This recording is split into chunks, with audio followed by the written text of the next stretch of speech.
Several years ago, the garden club wanted someone to come and do a lesson on how to grow good tomatoes.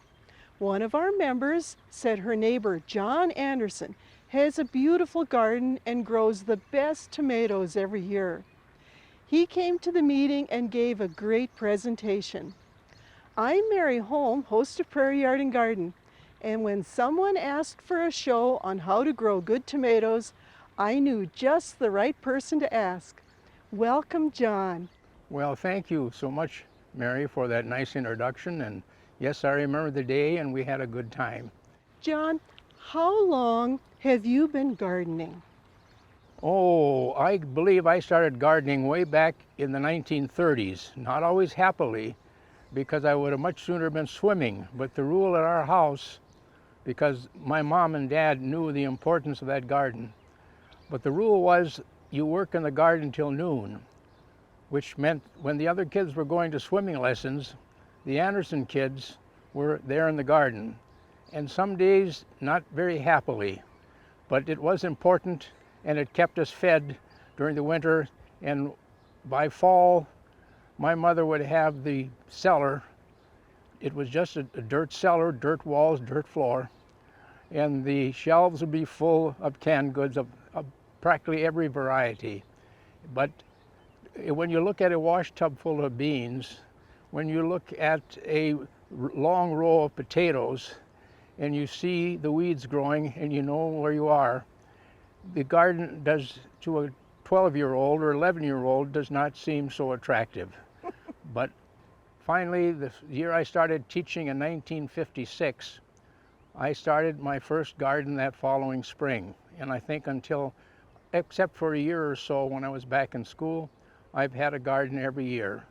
I've gardened this particular spot here for 54 years, I believe, and it's twice the size that it once was. And now I sometimes think, hey, it's getting a little bit too big for this old man.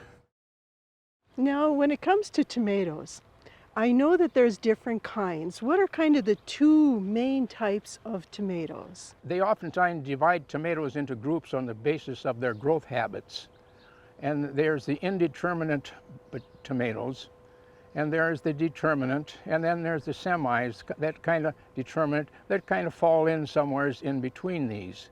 And the difference in the growth is that the indeterminates continue to grow until frost. The determinants now, their genetic makeup is such that they stop growing at a certain size, and then they tend to produce all of their fruit more or less at the same time.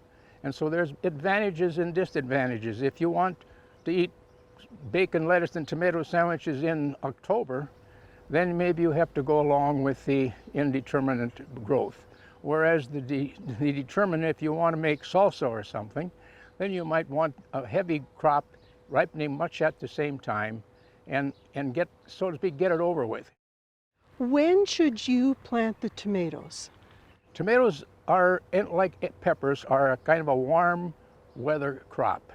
If the temperatures get up during the day up to 70, they'll generally grow, and we have to get them in the ground here. And that's something else for people to consider when they buy tomatoes, is the maturity, the rate at which they will get to fruiting. And they'll always be a number of days. They'll say this is a 75-day tomato, which means more or less that tomato should start fruiting and ripening about 75 days after you've got it in the ground. Not from the length of germination, but from actually the time it's in the ground. John, do you start your own plants or do you buy them from a greenhouse? I have, but I found out that Lou and some of the other greenhouses do a better job than I do. You know, they've got the ideal conditions, and when I say go out, when you pick out a tomato, pick out, you know, you don't want the tall ones. We don't want those with the blooms or little tomatoes on. No, stay away from them. But look for the nice leafy, deep green, with good sized stems, and then you've got a good plant.